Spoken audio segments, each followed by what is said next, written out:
Assalamualaikum warahmatullahi wabarakatuh. Selamat siang, ini teman-teman kita di tengah Indonesia, waktu Indonesia Tengah dan Timur, ini sudah siang. Pada saat ini saya akan mencoba menyampaikan rancangan sistem pendataan asesmen nasional dan AKM. Dari tadi sebelumnya sudah banyak disinggung mengenai asesmen nasional dan AKM. Dalam ya, untuk pendataannya memang kita membuat satu perbedaan antara waktu kita pendataan UN dengan asesmen ini.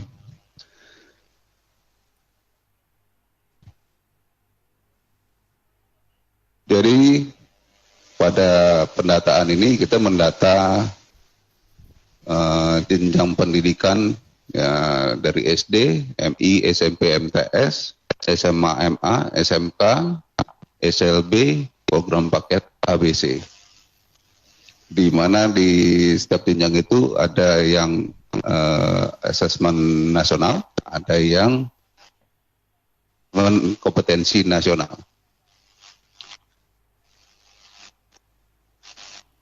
Dan untuk sebelum kita melakukan pendataan itu memang perlu kita untuk mengidentifikasi Bapak Ibu, terutama dari dinas kabupaten kota maupun provinsi, atau juga dari Kanwil,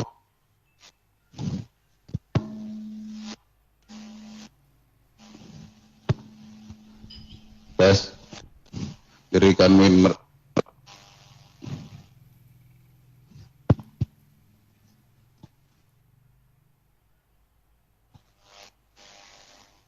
sekolah-sekolah yang atau madrasah yang tahun kemarin belum didata di dalam pendataan UN.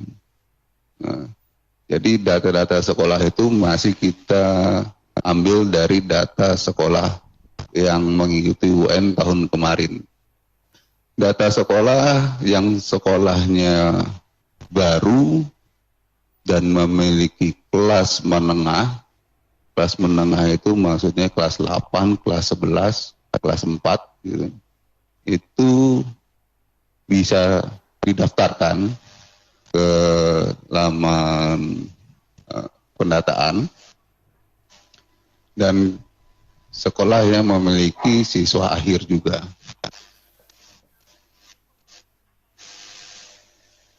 Data yang kita tarik merupakan data populasi untuk sekolahnya, seluruh sekolah, baik seluruh jenjang, baik SD sampai SMK, SLB, paket juga.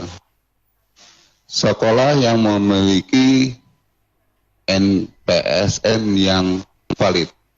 Jadi NPSN yang valid itu NPSN yang terdaftar di dalam Perval SP.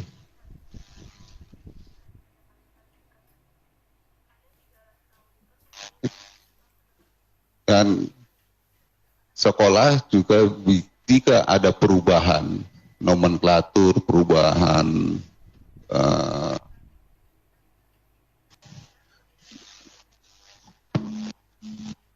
lokasi, itu juga tolong di verifikasi di laman pendataannya.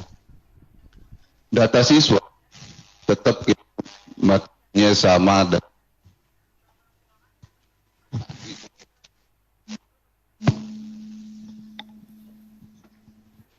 Maaf, ini mic-nya agak putus-putus.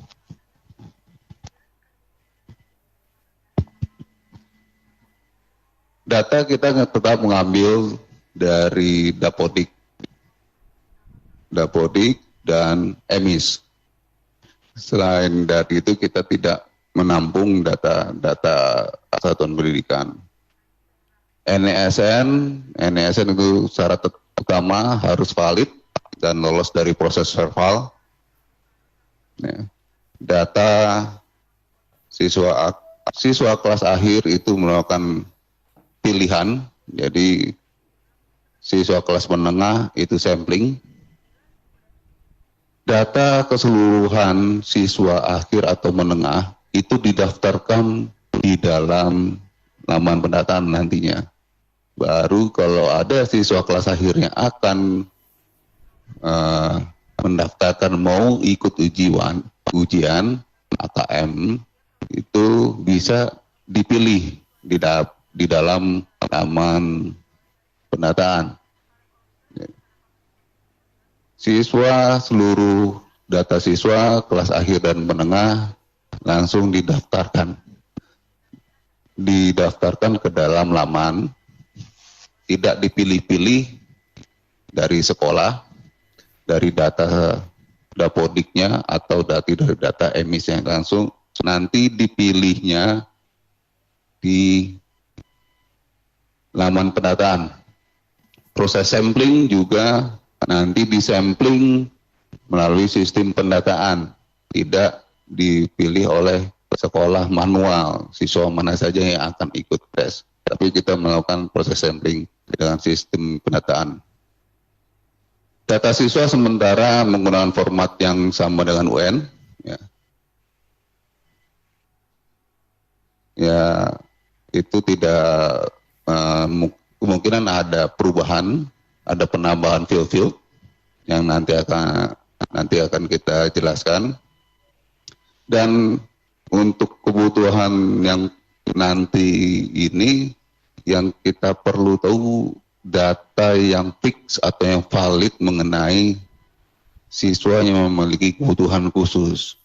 Siswa yang memiliki kebutuhan khusus terutama tunanetra. Dalam hal ini aplikasi kami belum bisa memenuhi kebutuhan siswa kebutuhan khusus tunanetra dalam menjalani tes.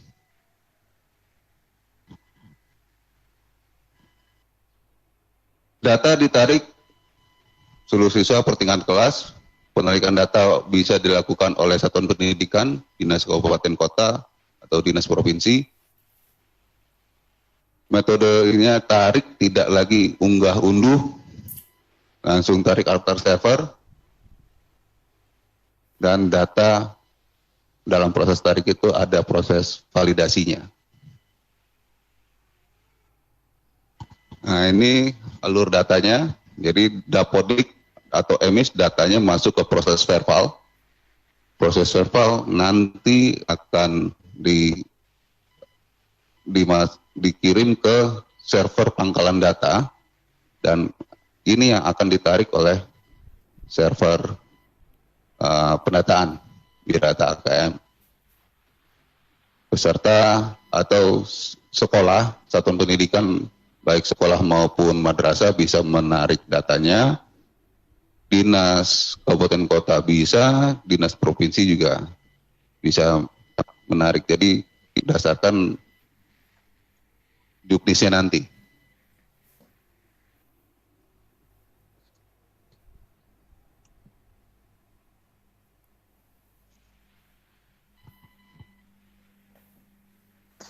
Biodata peserta yang kita tarik itu berisi nama siswa, tempat dan tanggal lahir, nama orang tua, jenis kelamin, agama, alamat, NIPD atau nomor induk peserta didik atau nomor induk siswa di sekolah, NISN, kelas paralel rombel, program studi, kompetisi keahlian, nomor peserta UN jenjang sebelumnya, kurikulum, MPSN, jenis ketunaan.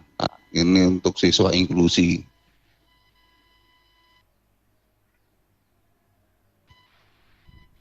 Selain data tadi, peserta didik juga kita mengambil juga data ekonomi sosialnya.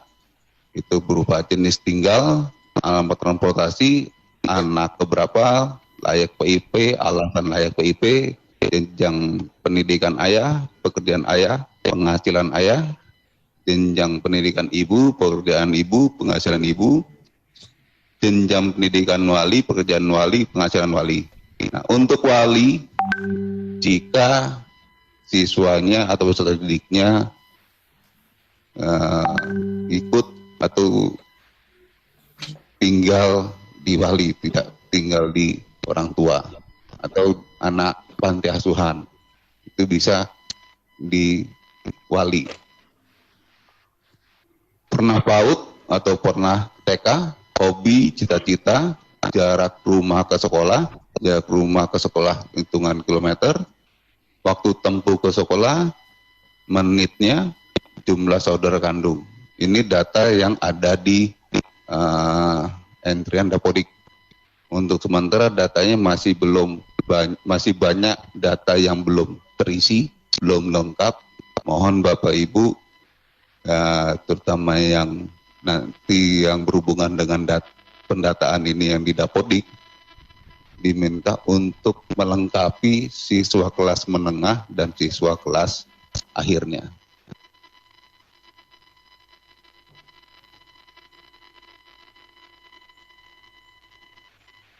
Laman pendataan kita merubah namanya. Tadinya kita menamakan BioUn, ya, ada BioUn SD, SMP, SMA. Nah, sekarang menjadi Bio SD, Bio SMP, Bio SMA, SMK, Bio Paket, Bio SLB. Untuk peserta terutama SD, ya, untuk SD kita yang di tes itu anak kelas 5, dan waktu tes itu kalau dijadwalkan tahun depan itu di bulan Agustus, dan kita data anak SD itu anak kelas 4 semester genap. Ya, jadi pendataannya pada saat anak tersebut di kelas 4 di semester genap tahun depan.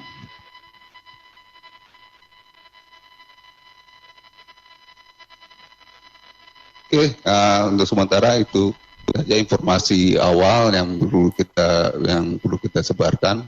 Dan saya akhiri. Terima kasih. Wassalamualaikum warahmatullahi wabarakatuh.